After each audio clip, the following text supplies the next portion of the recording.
Hey everyone, how's it going? Hope you guys are doing well. Hope you're drinking lots of water, staying hydrated, have had a good day, or are going to have a good day. Today we're doing creepy encounter stories. I gotta get my thoughts together. There's a couple things I wanted to talk about. First is I'm probably gonna mention this beginning of every stream until it happens because we're so close. We're so close to the 50 follower goal, guys. Once we hit that and get an average of 3 viewers, I'll be affiliate, which is really, really awesome. And the milestone reward for that is my very first emote. So, yeah, that's really awesome. Thank you guys so much for the love and support that you give me and show me, and I really appreciate that so much. Um, Honestly, that's all I really got for today. I got kind of a headache, so honestly, this is the perfect stream. Is just to sit and chill and tell some creepy stories today. The Let's Not Meet Reddit subreddit was kind of lacking because not as many people were posting like frequently, so I decided to do creepy encounters instead, and honestly, I'm feeling good about it. So we are going to jump right into it. Let me change my music and hop over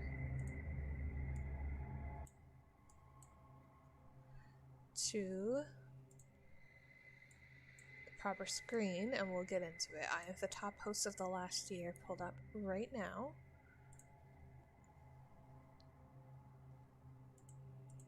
There we go. All right. So we're gonna jump right into it, and as always, I would love to hear your thoughts in chat or in the comments if you're watching on YouTube. I love hearing those, seeing those, reading them. Um, yeah, don't be afraid to show what you're thinking about it. And as always, I will be reading the story, and then in between stories, I'll be reading chat, just so I don't break up in the middle. So this first one is: Parents, if a child tells you someone is off, believe them. It could save your life. When I was around 6 or 7 years old, my brother had a friend from school who came over for dinner along with his mother and her boyfriend. I don't remember much about the boyfriend except that I didn't like him. He wanted to play airplane with me, you know, where the adult lays on their back with their feet in the air and the kid lays on their feet and acts like they're flying. He did it in front of everyone. He never tried to get me alone, but I didn't like it. I told my parents I didn't like him, and if I recall correctly, I believe that they didn't really care for him either. Needless to say, he never came to our house again. Not long after my brother's friend's mom went missing and was later found dead. Oh. Turns out he killed her. I have never gotten over it, and the fact that, even as a young child, something about this man rubbed me wrong. It still freaks me out to this day. Listen to your gut. There's a reason you get that feeling about a person or place. And that's all that one was, and that was a short one, and oh my goodness. I thought it was gonna be some like weird thing of like, oh, this guy's a stalker. No, no, he's a murderer. And that was way more hardcore than I anticipated it to be. I am so sorry for your loss. Um, we're gonna read some comments. That's so insane. My experience wasn't that crazy, but I used to ride my scooter with my little cousin around the neighborhood as a kid, and as we were returning toward this one corner house, something in me said to turn back as fast as we could and go home. No idea why. My cousin was kind of annoyed because I acted like a weirdo, but I made us go quickly as we possibly could because something felt off to me, even though everything looked normal. Our parents were talking to those neighbors not too long after, and turns out they were robbed while at work. According to their security cameras, the robbers were armed and literally stepped out of the house right when we turned back. It was so scary, and I still didn't know how the heck I knew something was off, but thank God we turned back. Dang.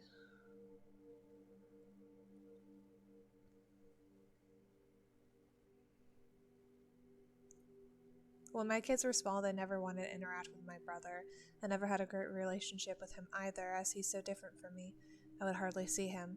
My kids avoided any interaction with him, even though my brother was uh, actively approaching them. I think that's what it's supposed to be. After years, I found out he had abused his daughter and hit his son. Broke off contact immediately. Everyone's just kind of sharing their own things, but definitely, like, especially as kids, listen to your gut. I can't stress that enough. Listen to your gut. If something feels wrong, just get out of that situation immediately. Turning into chat. Boom, shout out done. Hope you get affiliated. Thank you so much. I really, really appreciate that. And all the shout outs you've done for me. You are seriously so awesome. Thank you so much for that.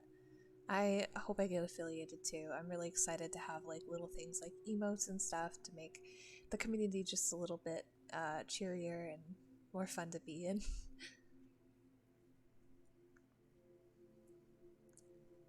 Okay. This one is from 8 months ago by Quick Question. Quick spelled KWIC. Okay, something terrifying happened last night and I just needed to tell someone. I was sitting in my recliner last night, which is by a window, when I heard a man's voice just outside whisper, however a very loud sort of shouting whisper, as one would use to scold a child in church, say, "Yo, he's awake." I'm a strong guy and do have the means to protect myself, but in my vulnerable state I felt true fear. I froze for a few seconds, then I got up and looked out the window but saw nothing. My house is in a heavily wooded area, so they could have just got to the forest before I got to the window. The blinds were closed but not shut, so yeah, just freaked me out. I'm gonna adopt a dog today from the animal shelter right now because I need a friend to watch my back and give me that heads up whenever he hears them the next time they come. However, I just want to say it's rare. I feel every hair on my body rise in terror. As someone who lives in a wooded area, it is scary. Like, nothing ever happens in my town. Nothing horrible really has ever happened in my town. It's a very safe community, but woods, you never know with woods and forests. Things happen, bruh. Things happen. Comments. I hope you find a good dog and change each other's lives for the better. If you've got money for a little landscaping, a border of pebbles around the home is a great way to hear people too close for comfort. Good for drainage too. That is true. I have a driveway that is like completely made out of like pebbles and stuff, so you can hear whenever anyone pulls in or even walks in. It's just like crunchy, you know?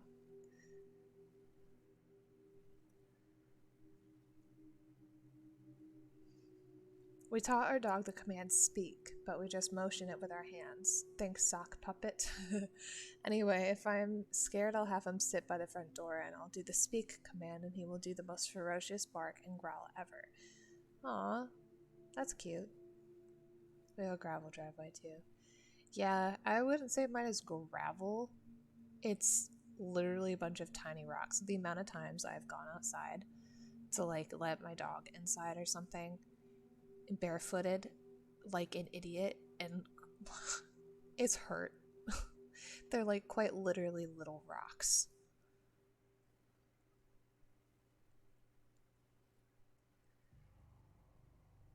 Years ago I had had a failed attempt to break in, and when the officers were there they told me the number one thing that they have that isn't, oh my gosh, this is giving me a stroke to read.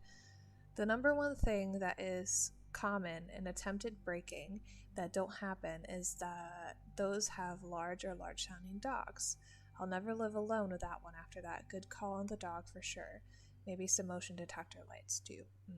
Ouch. Literally, it's, and I still do it. I still do it. I don't know why. Sometimes I'm just lazy and prefer to go through the pain. Sip of water. Okay, this one is from a month ago by Lady Monster Hunter, called A Creepy Encounter That Opened My Eyes.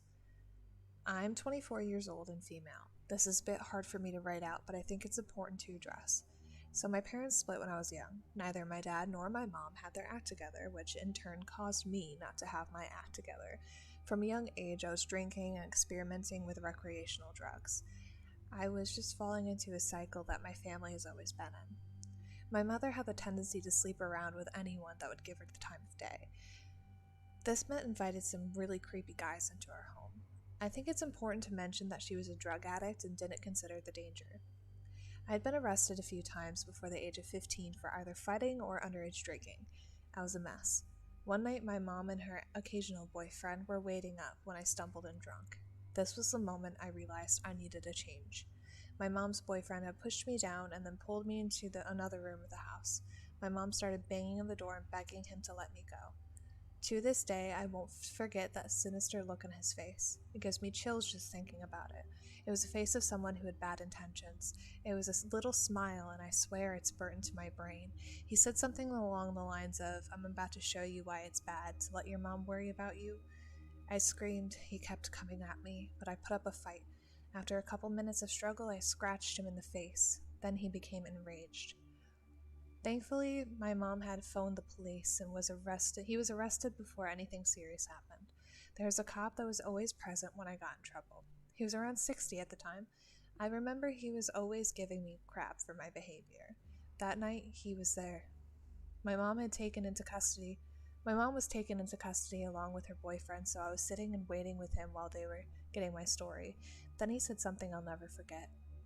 "I'm really sorry about all of this. I'm sorry, but you're not going home." And then he told me, "It's time for you to change. Do you want to end up like her, or do you want to be somebody?" I told him I wanted to be someone. I wanted to break that cycle. I was put into foster care, which was a horrible experience at first, but it ended up being what I needed. He and I stayed friends until he passed away about a year ago. I always went to him when I needed guidance. I'm happy to say that I've been a corrections officer for the past 2 years because of him, and I'm pleasured to honor his memory by pursuing a career in law enforcement. Also, losing me was what my mom needed to get her act together. She has been sober for almost 10 years and is remarried to a wonderful guy. Hopefully, this is somewhat encouraging. Wait, that ended up with a really cute ending. I'm really happy it worked out for you. I know the system, like the foster care system, is messed up, so I guess in a way I'm happy that you say it's what you needed. These names of the story sounds like cult stuff. I wouldn't be surprised if more than half of them on here are cult stuff. The comments: "You are such a success story. I hope you get the opportunity to be that person for someone else." Wow, I'm glad you came around, and so did your mom. Happy for you both. What happened to your dad?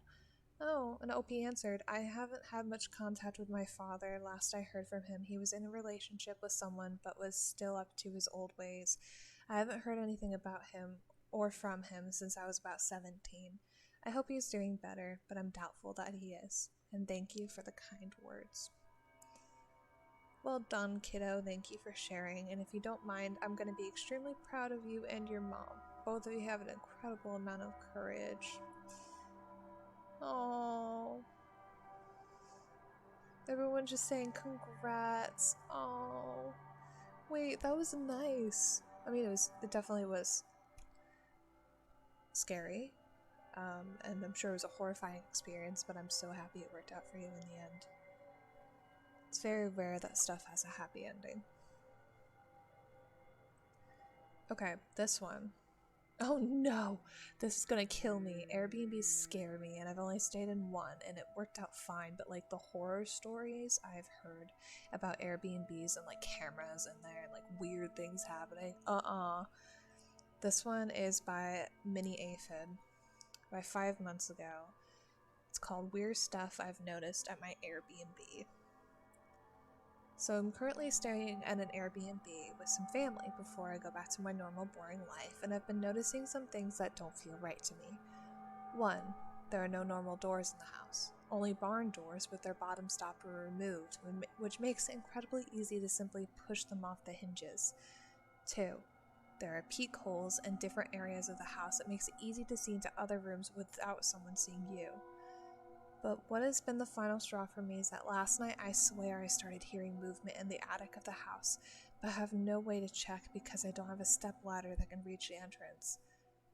Update as I'm writing this. I have just heard a tapping on my ceiling. I will update this in the morning if I have not been murdered by a serial killer. Wish me luck. Before bed update, because I realized I forgot to mention why I'm not as paranoid or worried as someone who is alone might be. I have a 150-pound dog that would rip anyone to shreds if they tried to hurt me and my family. And yes, she is awesome.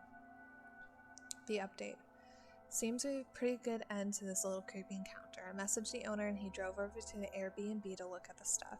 Explained that one of the previous renters was a bit insane in the membrane and drilled holes in the walls, and how he hasn't had the chance to fix them. As for the noises in the attic, owner grabbed a ladder to let me look around, and I found a big fat raccoon up there. Well, that's the end of that, and at least it wasn't a freak hiding out in your Airbnb, and I'm sorry there was a freak before you who drilled weird holes into your Airbnb, but at least, it's all good. It's not illegal for people to hide cameras in Airbnbs. I know it's not, and it's because it's technically a public residence, and especially because the people renting out the Airbnbs, they own it, so they can put the cameras in there. So it's just like, I don't know, I feel like there should be some kind of law against it. It's just really, really weird. Comments. You're in a rental and you hear somebody in the attic. Perfectly valid reason to call the police and ask them to check the house. A lot of these are before the update, by the way. A B&B is ripe for perverts and hidden cameras. Yep.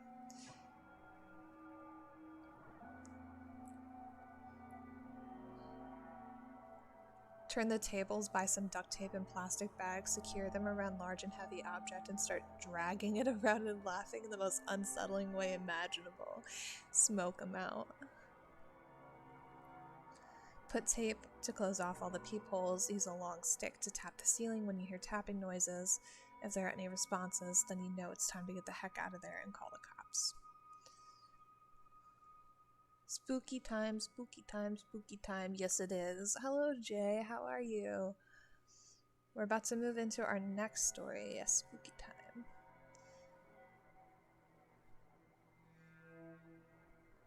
Okay, this one is by Pretty Habits from 7 months ago.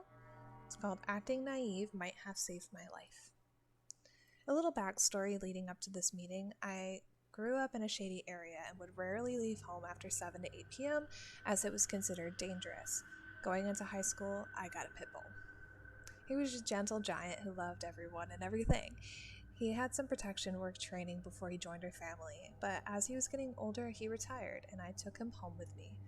So back to the story. Honestly, pit bulls, people are scared of like pit bulls and Rottweilers.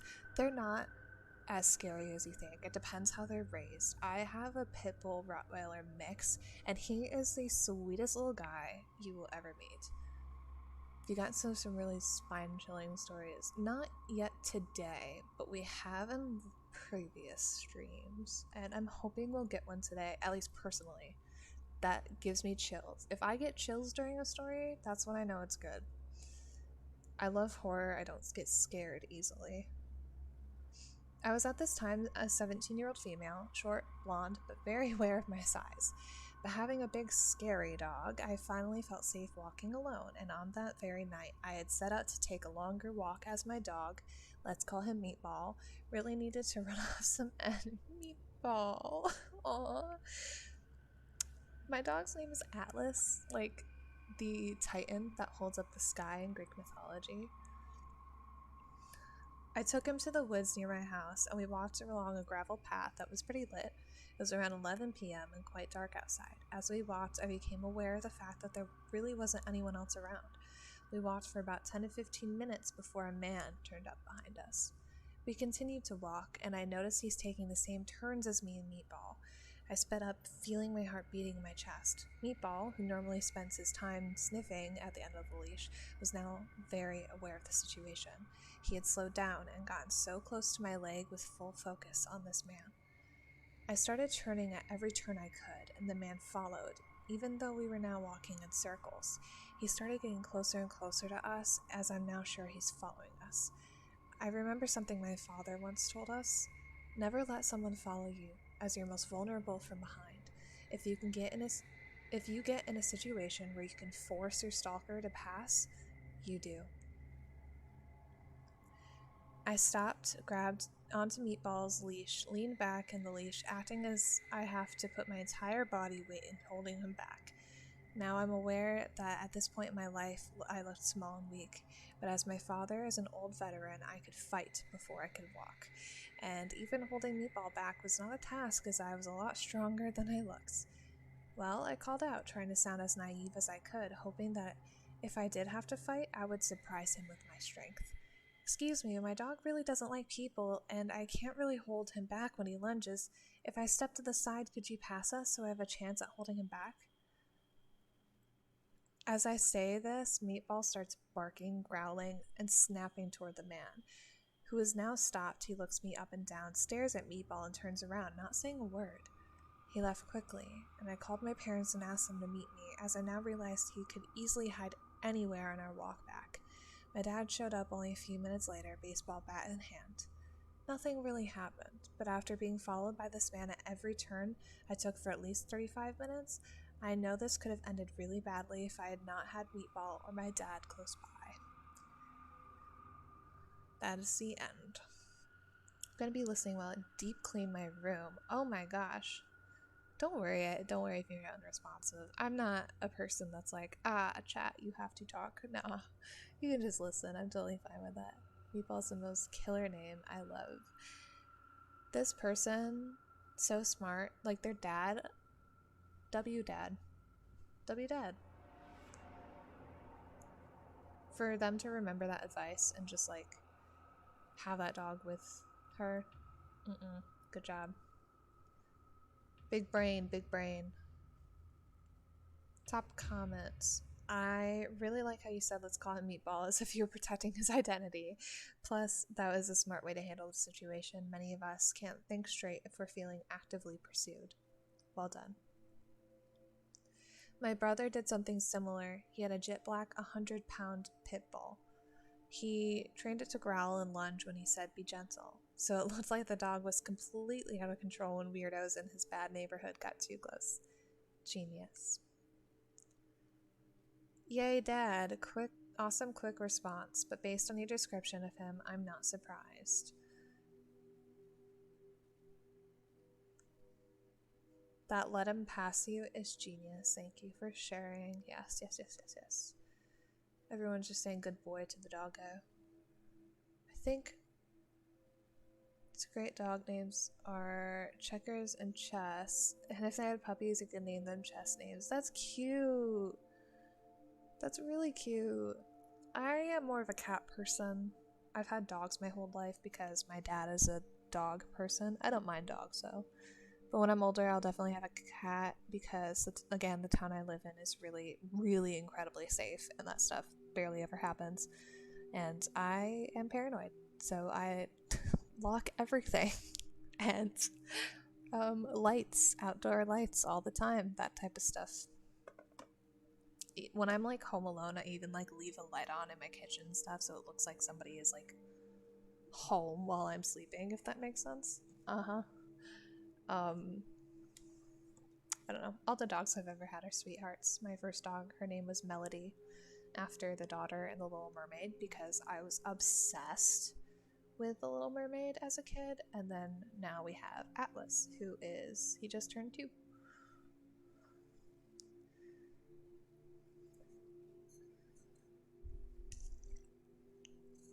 This one is called God Knows What They Would Have Done to Her If I Wasn't There, from 3 months ago, by, well, I don't know how to say it. I'm going to spell it because it isn't really a word. It's RCB RXWN. This is a short one. When I was in high school, I lived in an apartment complex in Calabasas, California. It's where all the kids lived that weren't filthy rich and went to Calabasas High School, or Agora High School? I think that's how you say it. I became friends with most of the kids in that complex. We would play basketball some days, and on the weekends break into empty apartments and throw parties. One particular party, I was hanging out with a group I didn't know at all. It was 5 other guys and 1 girl. We were smoking, drinking, and I saw the guys go into another room while the girl was standing in the kitchen drinking a beer. I get up to use the bathroom and I overheard the guy say, "We're gonna..." R word, this B word. Another guy says, "We're gonna run a train on her." Now, in high school, I was already a big kid, 6'3" and 250 pounds. When I heard the things they were planning on doing to her, I walked up to them and said, "You guys aren't gonna do an effing thing while I'm around." They tried to convince me to join in. It would be fun and she might get into it. I left the room and told the girl she should probably head home. The party's over. She left and I left shortly after. I never had anything else to do with those guys. The kicker is that the boy said, "Let's run a train on her." I later found out from a mutual friend had murdered his girlfriend in college and was killed in a police chase, crashing his car in the median. The world can be a scary place for women, and I think about this even more now raising a daughter. That's the end of it. It's really nice to just see a guy who will stand up for even a girl he doesn't even know. It never snows where I am, and it's snowing so much right now. This is exciting, bro. I can't with the winter. I live up north. We get a lot of snow, and I'm over it. The man's a legend. Good job. He really is. He really is. Top comment. I used to boot cars and run parking enforcement in the entertainment bar district near where I live. There were several times my partners and I basically took intoxicated women away from men that were clearly trying to get the women to more discreet areas. I still get a chill up my spine recalling some specific encounters, thinking about the what ifs if we hadn't intervened. Good on you for standing your ground and protecting her. Men. Oh my gosh, men. Everyone's just like congratulating, like saying good job to the guy for standing up for the girl and protecting her. Margaret Atwood quote, "Men are afraid that women will laugh at them. Women are afraid that men will kill them." Kind of true.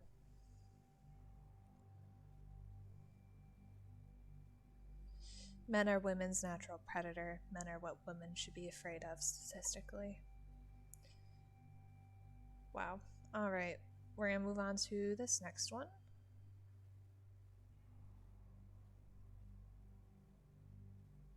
This is called Witness Something I'm Literally Sick Over. And again, this is a shorter one.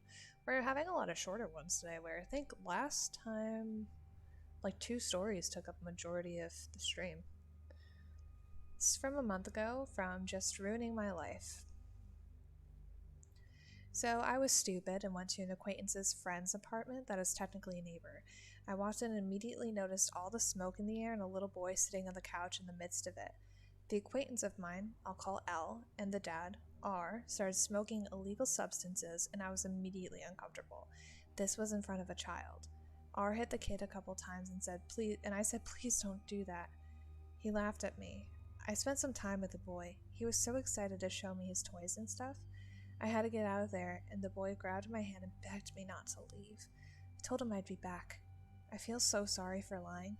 I got home and told a couple of people, and they told me to stay out of it, but I just can't. I reported it to a child abuse hotline. I'm afraid of the repercussions because it's obvious it was me who told. I'm so sick about it, I can't sleep. No. Edit. Thank you all so much for the support. It means a whole lot. I'm afraid, but I feel so much better with you all backing me. R also called the boy horrible names. Like some of you mentioned, it's probably much worse when they're alone.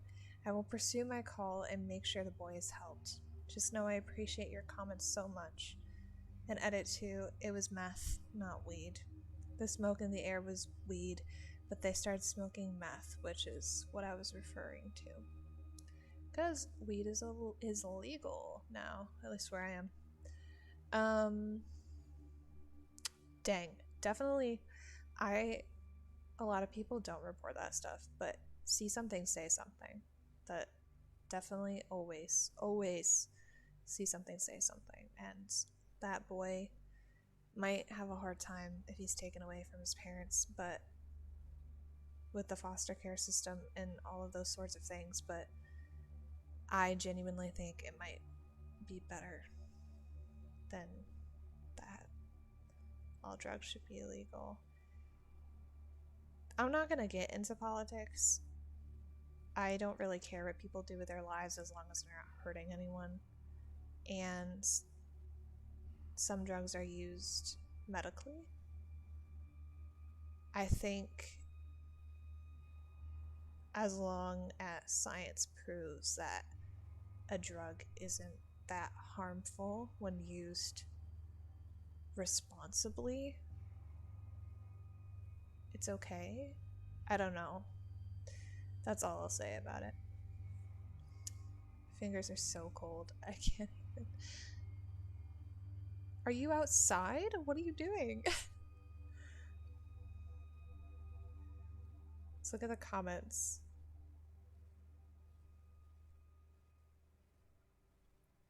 They're just, oh yeah, they're all just saying like they feel so bad for the kid. Like, this comment is basically saying if they do that to a kid when a guest is over, can't imagine what it's like when they're not there. Drugs isn't illegal stuff, like weed and stuff. I mean, weed isn't illegal depending on where you're at, but harmful drugs, I would agree with.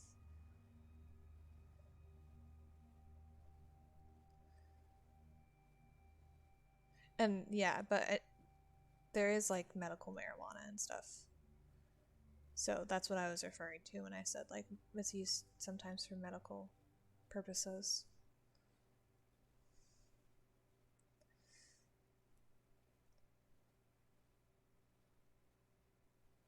Okay. This one is from 4 months ago. Basically in a sunroom thing, and I'm too lazy to turn on the heater. Okay. Meanwhile, it's boiling hot in my dorm room all the time, and I have to have a fan on constantly.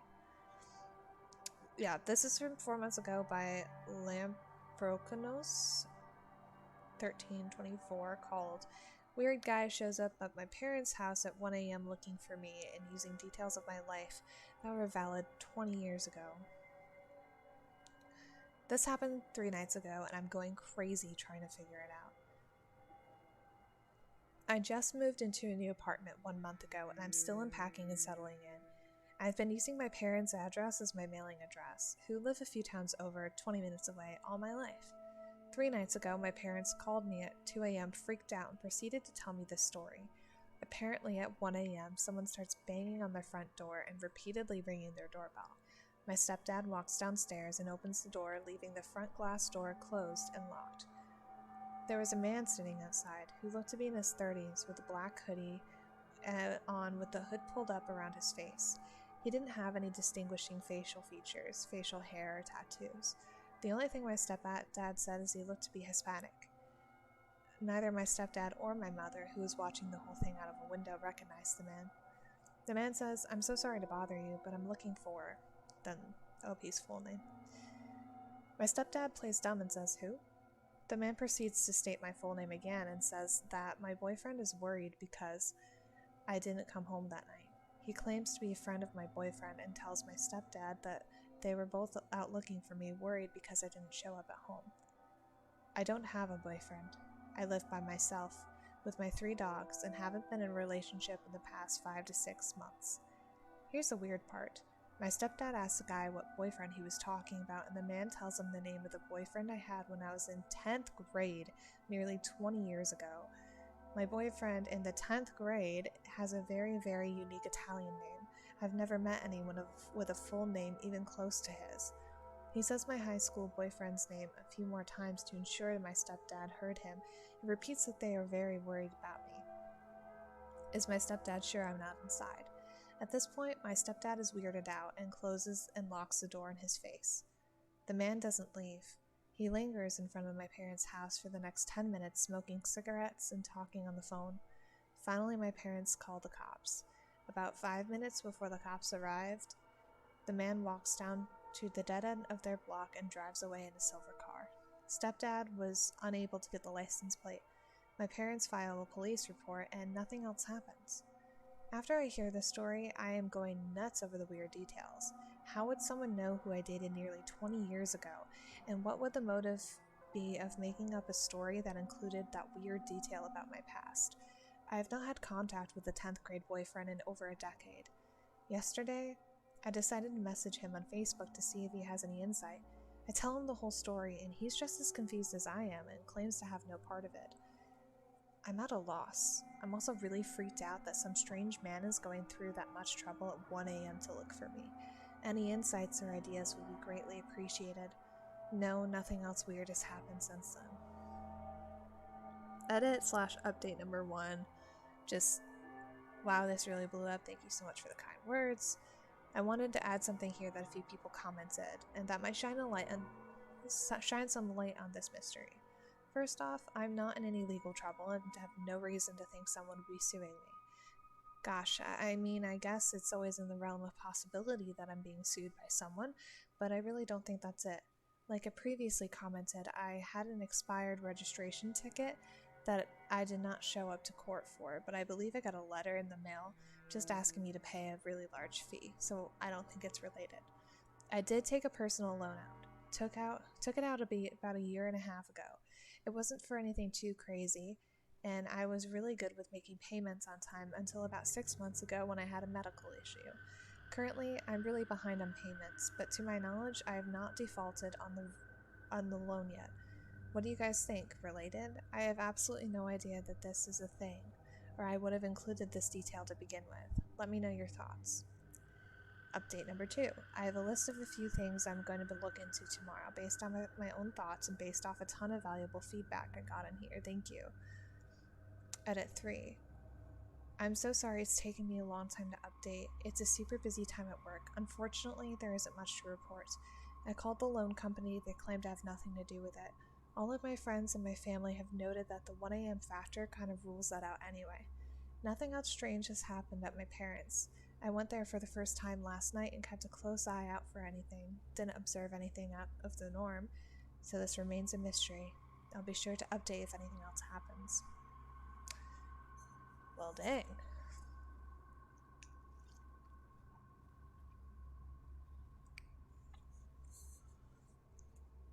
Alright, comments.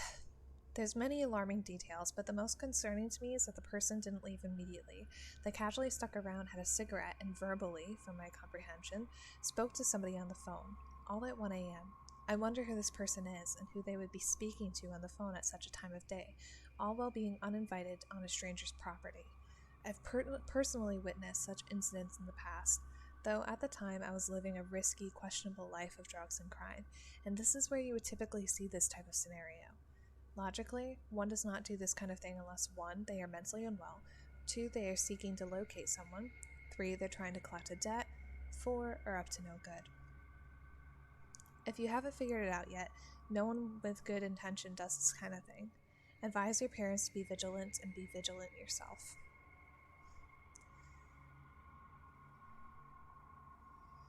Sorry this is happening. The scary coincidence to me is that this bizarre incident coincides with you moving to a different apartment. If you've got a stalker who once, somehow, knew where you lived, they could have lost you in the move. Since your permanent published address is in your folks' house, they may have hatched this desperate scheme to reconnect with you and resume stalking. Please stay vigilant. I'd set up cameras. So glad you've got dogs. Not trying to be alarmist, but this feels alarming. And what a mystery. I do hope he's harmless. I'd also look to see if there's any internet evidence you dated your 10th grade boyfriend, like his old MySpace page or whatever we were doing back then. Could be a scrap of info a stranger could have culled from the internet without having ever known you personally then or now. Honestly, that one seems like probably the most realistic theory on the situation.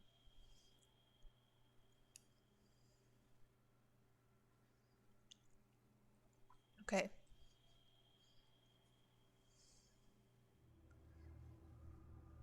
This one is called My Mum's Maternal Instincts May Have Saved Us from Being Killed on Holiday.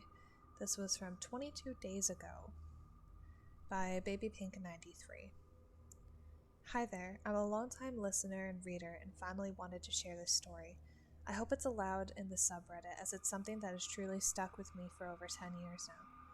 My family and I are from Australia, and back in 2007 we decided to take a month-long holiday to America.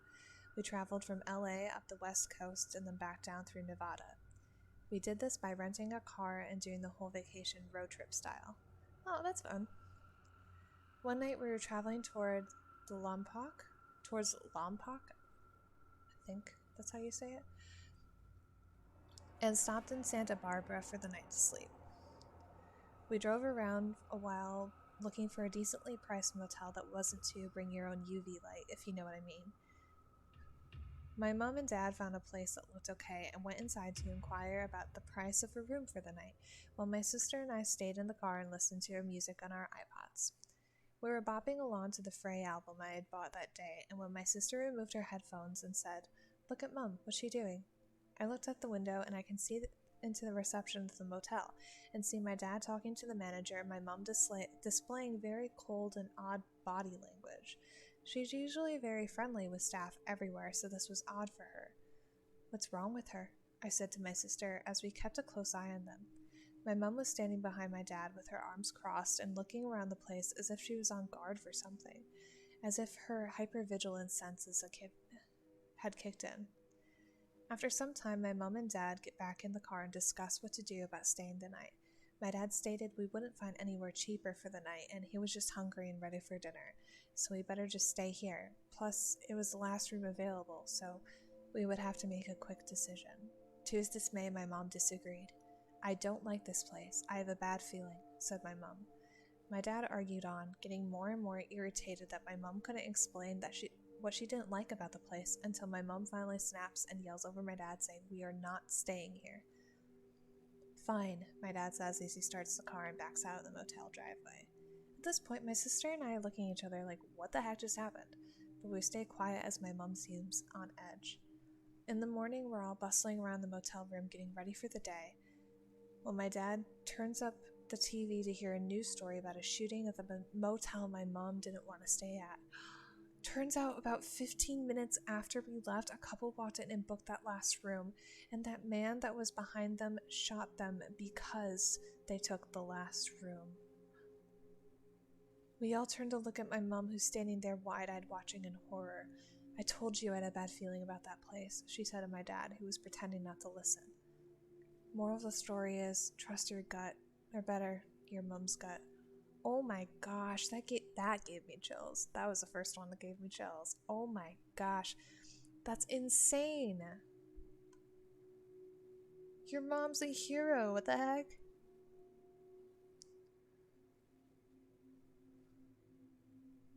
Oh my goodness. Goosebumps all over my arms, what the heck?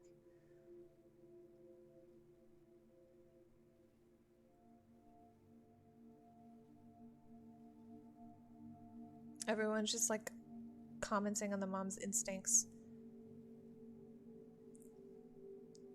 Bummer your dad was pretending not to listen there at the end. If my spouse could predict danger, I'd be super excited.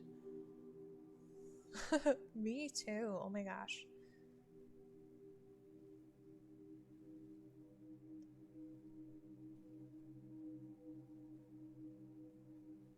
Dang. I had this with an ex of my sister and instinctively didn't like him, neither did my dog. Long story short, dude was abusive, dog and I were right. Always trust your gut. That's the moral of the story when it comes to these streams, guys. Moral of the story, trust your gut.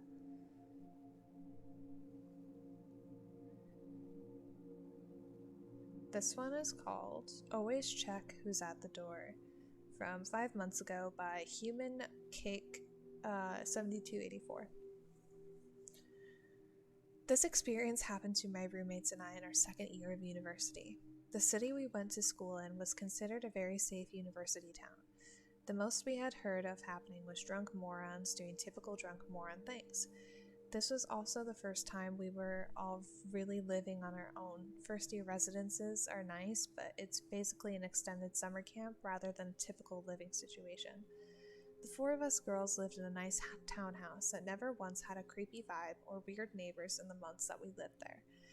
Our only eerie part was that every weekend we were the only people who stayed in the complex. All of our neighbors either went home or stayed elsewhere until returning Monday for classes. This was never something we'd given a second thought to, considering that it was fairly normal for a uni town, especially because our complex was only made up of about 4 other townhouses. That complex was surrounded by walking trails and farm fields, which we loved. It was like our quiet spot away from the chaos of college kids. There were a few farmhouses that we could see from our backyard, but other than that, we were fairly secluded. The university was about a 20-minute bus ride away, which was never a big deal for any of us, especially because the rent was far cheaper here than in places that were within walking distance to campus. Being 5'6", I was the tallest by a considerable amount. I was also the only one out of the group who had been in a handful of scary situations. Due to this, I was the only one, up to this point, who wouldn't lock the doors, windows, and garage door before leaving or going to bed. Who would lock, not wouldn't. My roommates all grew up in a small, very safe town, so it was uncommon for them to lock doors back at home. They were also incredibly kind and trusting to everyone, never considering hidden bad intentions. Listen, I'm pausing just to say no matter how small of a town you live in, like me, I've said that many times this stream, lock your doors. We still do at my home. Everyone does in our town. You never, ever know. You just never know. The night in question started very normally. We had planned on having wine and movie night. This was kind of like a weekly tradition for us. We would pick out some stupid movie, get takeout, and get a little buzz after a long week of classes and work. At this point, it was nearly November, so we'd been doing this for several months with no issues. By 8:30ish, we had all settled on the couch in the living room and had started a comedy. With it being November, it was already completely dark outside, other than our porch light, so we could see from the small window at the top of our door. None of us were tall enough to see anything out the window anyway, so we relied entirely on our peephole. It took a great amount of effort for me to convince my roommates to check the peephole before opening the door. This was a talk we had after one roommate had opened the door for our neighbor's very drunk friend who threw up all over our maid floor. Not long after ordering our takeout, we heard banging on our front door. Jess made a joke about how the delivery guy must have taken a helicopter to get here this quickly, especially considering the place we ordered from was very close to campus. It was not a typical delivery guy's knock either, but between the few glasses of wine and carefree attitude of the night, we didn't really pay it too much mind. It was my roommate's turn to pay this week. I'll call her Meg for the sake of the story. Out of the group, she was the smallest, barely 5 foot. She was also the most trusting person I think I've ever met. She ran up to her room to grab her wallet. This took almost 30 seconds. During this time, the banging continued and was getting more aggressive. I figured maybe it was cold or he had other crap to do, so we yelled at her to hurry up. The banging continued to get harder and harder, and I started to feel a bit uneasy. When she came back down, I told her to check the peephole before opening it, and she was usually the one to just open up. She got to the door and looked out the peephole. She could barely reach it on a good day, so when she said she couldn't see anything, my other roommate and I got up to help. My second roommate, I'll call her Jess, is a very funny person. There are very few things that she would not turn into a joke. Jess got to the door before I did and looked out of the peephole, the person on the other side still banging away. When she turned to look at me, I knew something was very wrong. She looked incredibly confused. A look I had rarely seen from her, as she was very clever. Within a second, she had gone back in for another look. This time her face was not confused, she looked afraid. This made my stomach knot up. She was a horror movie fanatic, and she doesn't scare easily. I think someone's covering the peephole, she shouted at us. This time I looked at the peephole, seeing that something was covering the peephole. We could still see the porch light shining through the window at the top, so we knew it was not a case of it being too dark to be able to see what was going on. By now, our other roommate, who I'll call Anne, had walked down the hall to try and figure out what was going on. She was easily the drunkest of the 4 of us, even sober though. She seemed to think she was invincible. "What's your problem? Open the door. The poor dude has his hands full," was Anne's wise idea. Jess and I explained what was going on. At this point, Meg, Jess, and I all had a gut feeling that something was wrong. This is when Jess asked Meg to check the website that she had ordered our food on. Meg had not placed the order. Oh, okay. Between the wine and the silliness of the earlier night, she had selected her food, but did not finish the last step. The banging continued as our situation started to sink in. Anne did not seem to grasp what was happening and tried to unlock the door. Stop! I snapped at her. Immediately I knew it was too loud. For the first time, the person on the other side of the door spoke. This is police. Open the door now. We have a few questions to ask you. A man's voice practically growled back at us. This sobered me up right away. I looked over at Meg, who was already welling up, then at Jess, who had gone completely pale. At this point, Anne had also realized something was not right and froze, which was the least Anne thing she could have done. The banging was getting increasingly harder, to the point where we could physically see the door breathe with each hit. Meg took Anne upstairs, trying to calm each other down and check to see if there was a police car parked outside and make sure our windows were locked. Though it was hard to do, it was possible to get onto part of our roof that made it possible to get to Anne's window. I heard a window slam, immediately knowing it had been Anne's window. Being a bit of a thrill seeker, Anne had taken out her window screen in order to sit on the roof. For some reason, this made what was happening very real. Show me your badge, then we'll open the door, I yelled back. Instead of a response, it sounded like the guy started to kick the door. I told Jess to call the police and ask why they had an officer dispatched to our address. Jess was shaking so badly at this point that it was hard for her to dial. Now Meg had come down the stairs, sharing that there was no police car parked outside. Anne trailed behind her on the stair landing, trying to get a good look outside the window at the top of the door. At that moment, my blood ran cold, remembering that the man at the door had said we and not I. Jess had just come to the same realization. She sprinted to the back door, a large sliding glass door, which she double-checked that it was locked. Thankfully, it had been. She drew the curtains as well, trying to minimize the chance of them seeing in. Within a minute, the knocking started at our back door as well. Thank God she closed the curtains, because the idea of seeing whoever was doing that still gives me chills. Uncover the peephole to show me your badge, I yelled again, trying to sound as intimidating as a young college girl could. We were met with silence, which was so much worse than the banging. What's your badge number, at least? Prove to us that you're the police, I screamed, trying to keep my voice from breaking. The only response I got back was a gravelly, I can't do that. Jess had handed her phone off to Meg, who was sobbing now, trying to speak to the dispatcher. The banging now, coming from both sides of the house, must have been heard by the operator. Is there someone trying to break in? She asked Meg, obviously being unable to understand her. Meg frantically asked if police had been sent to our house. The answer we all knew by now was no. Meg babbled that at least 2 men tried to get us to unlock the door by impersonating a police officer. Try to stay calm. Stay on the phone with me. Police are on their way to your address, the operator told Meg. How long will they be? Meg asked back. No more than 10 minutes, she responded. That made Meg cry harder, realizing how long 10 minutes really is. The door was being hit so hard I was worried it would break. Jess ran back toward our back door, making me worry that our kitchen window had been open. Trying to think, I put a chair to the doorknob and sat down, hoping the door would hold. Jess came back to the front door holding a kitchen knife and a fire extinguisher, which were the only things we had to protect ourselves with in case they got in. Anne, now sitting on the landing, flinched with each hit. Anne was farm tough and had no issue dealing with animals 3 times her size. What was happening now, though, was completely different. We had nothing to really deter whoever wanted in. No prods and no backup until the real police show up. Not like what she was used to. She grew up having family as her neighbors her whole life. If anything were happening, her uncles and grandfather were at our front door in a minute flat. Anne's I'm invincible attitude was long gone. She was now scared as the rest of us, only having some wood and glass keeping these men out. Each hit to the back door made me expect whoever was there to break through the glass. Open the effing door, the men yelled at us, not caring if we thought they were police anymore.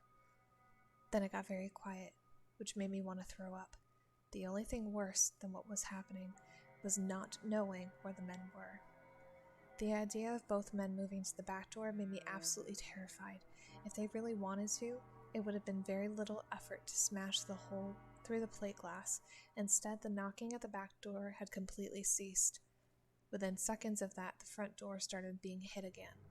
Trying to wrap my mind around why they would leave the easiest entry with for heavy wood, I realized the back door was visible to the main road. Whether they had seen a car or heard us talking to the police, they were smart enough to not want to be seen by anyone. Jess said something that I had not thought of. I don't think they want to rob us. There are so many houses that are empty. Why would they come to the only house with the lights on? My whole body went cold. I did not have an answer. All I could say was, "You're right." Meg clearly felt the same, because at this point she was practically hyperventilating. The three of us stayed quiet for a minute, awful scenarios running through our heads. Anne moved back up to the last few steps and out of sight of us.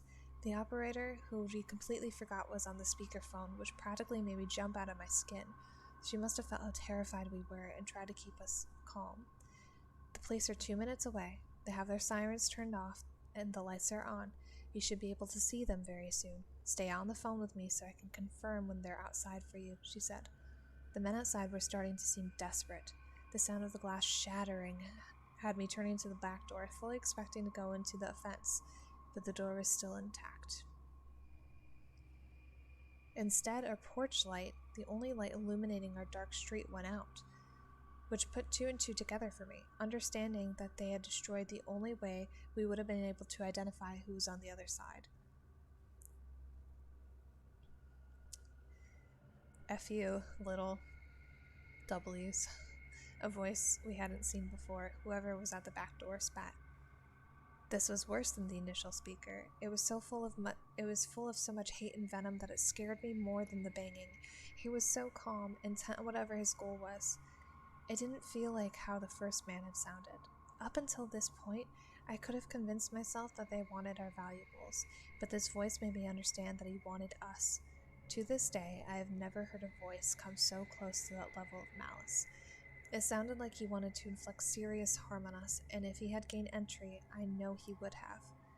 Somehow, I wanted the first man to speak again instead of whatever sick bastard had just spoken. I looked at Meg. I know how terrified I must have looked.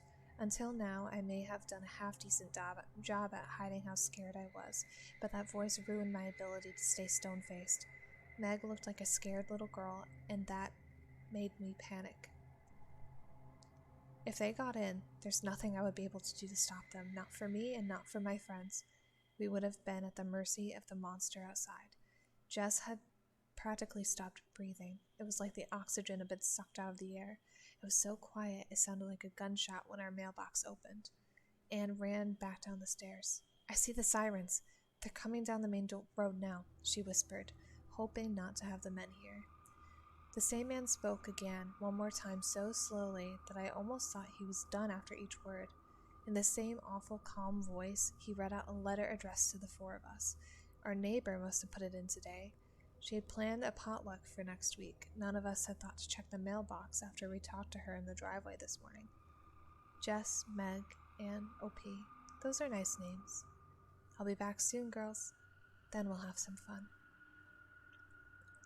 I felt tears rolling down my face. I hadn't realized I started crying, but I knew he meant what he said. I tried to pull my mind out of the dark pit that sentence had sent it to, waiting, praying that the police had surprised them, hoping they would not get the chance to come back.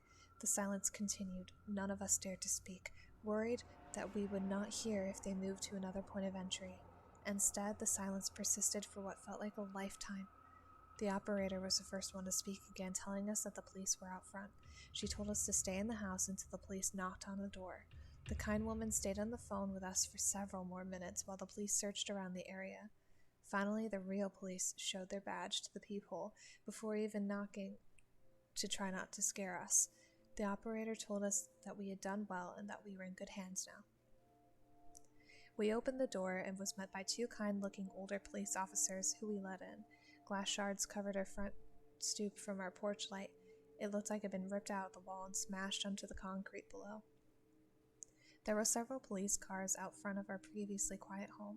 The headlights on all the cars were shining down the street toward the walking trail. We spoke to the officers who took a report from us. They asked us to describe the night's events in detail. They asked if we saw them at all, and we explained how the people had been covered and the light had been smashed before moving away from the door. The officers advised us to speak to our landlord about at the very least security cameras. The older officer then closed the pad he had been writing in and looked up at us. Then he spoke a phrase that made me understand how much danger we had been in. Look, if any of you were my daughters, I would have wanted the officer to tell her. If you can get out of your lease, do it. They know where you all live, and they also know the response time for us, especially after telling you that he would be back. After that, they asked if we had heard a vehicle. That was something I had not considered. We did not hear any type of motor until the police were there. Even when Meg and Anne had gone to look for a police car, they saw no cars on the street at all. So likely that meant they had come from the walking path, which would explain how they left without passing the police on their way back to the main road. The older officer of the two had a look that told me that he had an idea of what was going on. He looked sad, which was worse than if he had looked scared. I knew he had seen the situation end far worse in the past.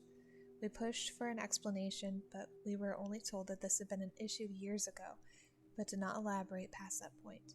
The officer stood up, exchanged a glance that I did not know how to read, and then spoke again. We'll have a cruiser parked in the driveway, as well as a plain car around the back.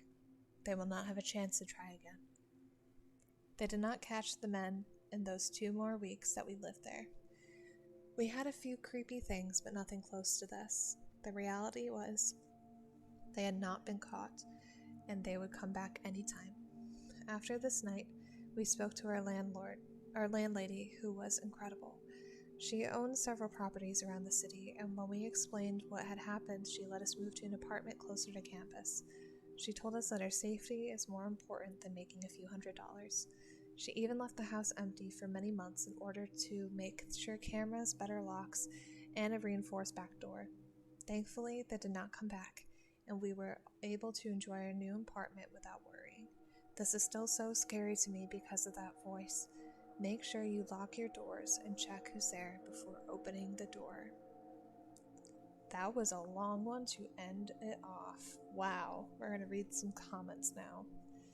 The landlady's the real MVP. Very rare to have someone like her, unfortunately, but good she also ensured the safety of not just you four, but also for future tenants.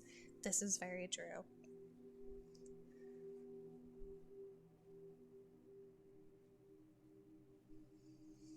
Wow, if only they had knocked a bit less aggressively, your friend would have probably just opened the door. How crazy is that?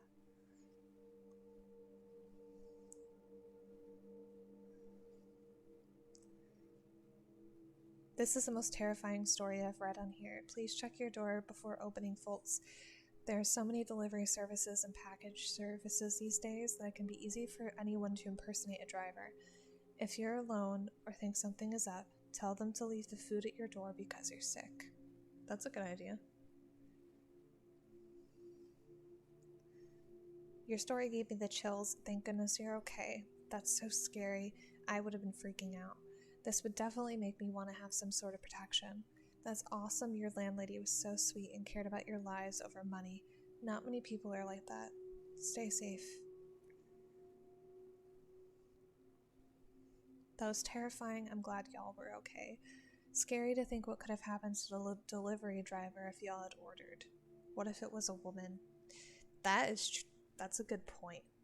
No matter who it was, I mean, if those men seem to want to do something way worse than rob them, more like probably kill them. And if someone had delivered, it could have gone 2 ways. 1, they would have run away because someone was there to witness, or 2, they would have killed the person delivering. So we are going to end it off here. I am going to pop over to my good music again.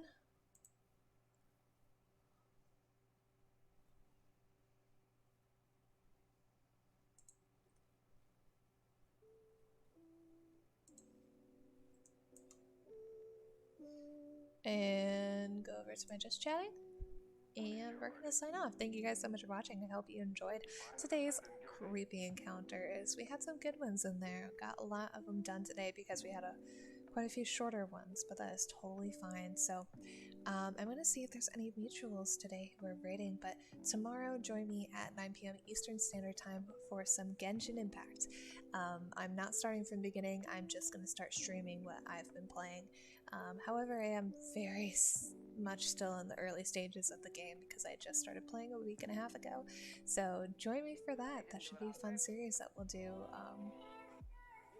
here on my channel. So while I'm seeing if there's anyone that we can raid today, if you guys are watching on YouTube and if you enjoyed, please consider subscribing. It takes 2 seconds and it's completely free, so you can always unsubscribe later.